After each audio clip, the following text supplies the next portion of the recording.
ఇప్పుడు మనం కులశేఖర్ జీవితం గురించి తెలుసుకుందాం. సినీ మాయా రంగంలో విజయం సాధించాలంటే ఏం కావాలి? టాలెంట్ కావాలంటారు కొందరు. కానీ టాలెంట్ ఉన్నవారంతా సక్సెస్ అవ్వలేదు. సినీ విజయానికి లెక్క కావాలంటారు మరికొందరు. లెక్క ఒకటే విజయం ఇవ్వదని తోసిపుచ్చుతారు. అవకాశాలు ఇప్పించే గాడ్ ఫాదర్ కావాలంటారు. ఇలా చెబుతారు. కానీ నిజానికి సినీ రంగంలో విజయానికి అవసరమైంది లౌక్యం కూడా. మిగిలినవన్నీ ఉండి కేవలం లౌక్యం కరువవటం వల్లనే తన సినీ రంగ జీవితం పరిమిత కాలం మాత్రమే నిలిచి ఆ తర్వాత అనామకుడిగా ఈ లోకం విడిచినవాడు కులశేఖర్. కులశేఖర్ సింహాచలంలో శ్రీ వైష్ణవ్ కుటుంబంలో పుట్టాడు.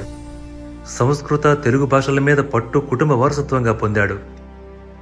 వారసత్వంగా వచ్చిన దానిని మెరుగులు దిద్దుకునే యత్నమే కులశేఖర్ని ఉన్నత స్థానానికి చేర్చింది. చదివింది ఏదైనా విన్నది ఏదైనా విశ్లేషించే వరకు విశ్రమించేవాడు కాదు. ఆ ప్రయత్నంలో కులశేఖర్ తన ఆలోచనలను సినీ రంగంలో సాహిత్యం మీదకి మళ్లించాడు. కాలేజీలో చదువుకునే రోజుల్లో సిరివెన్నెల సీతారామశాస్త్రి రాస్తున్న సినిమా పాటలు, ప్రయోగిస్తున్న పదాలకు తాను అర్థాలు, వివరణలు, ఆ పదాల మీద తనదైన బాణీలో విశ్లేషణతో నేరుగా సీతారామశాస్త్రి దృష్టిలో పడ్డాడు కులశేఖర్. అయితే నేరుగా సినీ రంగం మీద ఆశలు పెంచుకుని వెళ్ళినవాడు కాదు.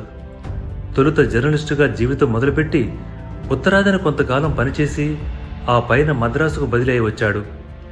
ఆ విషయం సీతారామశాస్త్రికి తెలిసి తన ఇంటిపైన గది ఇచ్చి ఆదరించడంతో సినీ రంగానికి దగ్గరవ్వగలిగాడు. పాట ఎలా పుడుతుంది, ఏ పదాలు ఎలా రిథమిక్గా వేయాలి అనేవి వంట పట్టించుకున్నాడు. సహజంగా ఉన్న పాండిత్యం, దానికి తోడు సినీ పాటల రిథం మెలకువ తెలిసిన తరువాత ఇక కావాల్సింది సరైన బ్రేక్ దొరకడమే. తెలుగు సినీ పరిశ్రమ హైదరాబాద్కి తరలి వచ్చిన తర్వాత ఒకరి తర్వాత మరొకరు ఇక్కడికి రాగా వారితో పాటే వచ్చిన కులశేఖర్ తన సినీ పాటల గురువుగారితో పాటే ఆయన ఇంట్లోనే ఆశ్రయం పొందాడు. అదే వీధిలో ఉంటూ సినీ అవకాశాల కోసం వెతుక్కుంటున్న ఆర్పి పట్నాయక్, తేజలతో పరిచయం ఉత్సాహాన్నిచ్చింది. గురువు సిరివెన్నెల చెప్పిన సింగిల్ గార్డ్ ఎంట్రీ లక్ష్యం మనసులో పెట్టుకుని కులశేఖర్ తొలి అవకాశం ఇస్తామన్నప్పుడు ఆ సినిమా మొత్తం నాకు ఇస్తేనే రాస్తా అనే మాట ధైర్యంగా చెప్పటం అతని సినీ జీవితాన్ని ఒక్క బ్యాంగ్తో మొదలుపెట్టేలా చేసింది. చిత్రం సినిమాతో చిత్రంగా సింగిల్ కార్డ్ అవకాశం పొందిన కులశేఖర్ ఆ సినిమా హిట్ తర్వాత ఇక అన్ని సింగిల్ కార్డ్ ఆఫర్స్నే పొందాడు.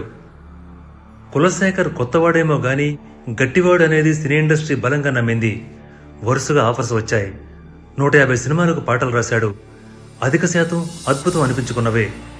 గాజువాక పిల్ల మేం గాజులోళ్ళం కామా అని టీజింగ్ పాట రాసినా, రాను రానంటూనే పిల్లదు అని ఆటలు పట్టించినా, దేవుడే దిగివచ్చినా అని ప్రేమికుడి ఉత్సాహం, ప్రేమతత్వం మీద ఎన్నో పాటలు రాశాడు.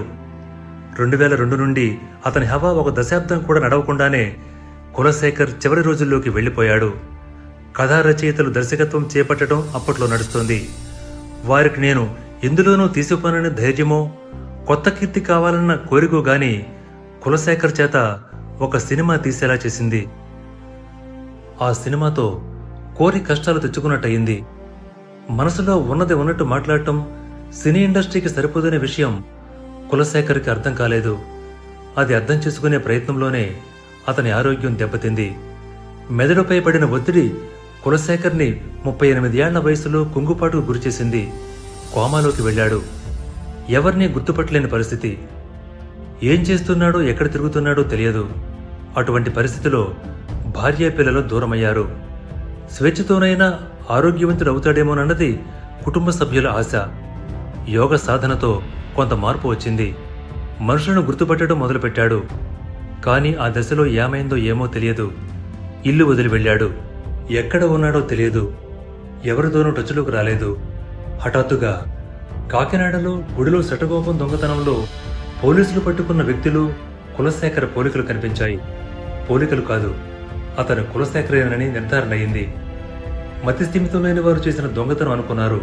కానీ అది తానే చేశానని పోలీసుల దగ్గర నేరం ఒప్పుకుని 6 నెలల జైలు శిక్ష అనుభవించాడు. జైలు నుంచి బయటకు వచ్చిన కులశేఖర్ని తెలుగు సినీ రంగం స్వాగతించలేదు. పలుకరించిన వారు లేరు. సినీ బిజీలో వారున్నారు.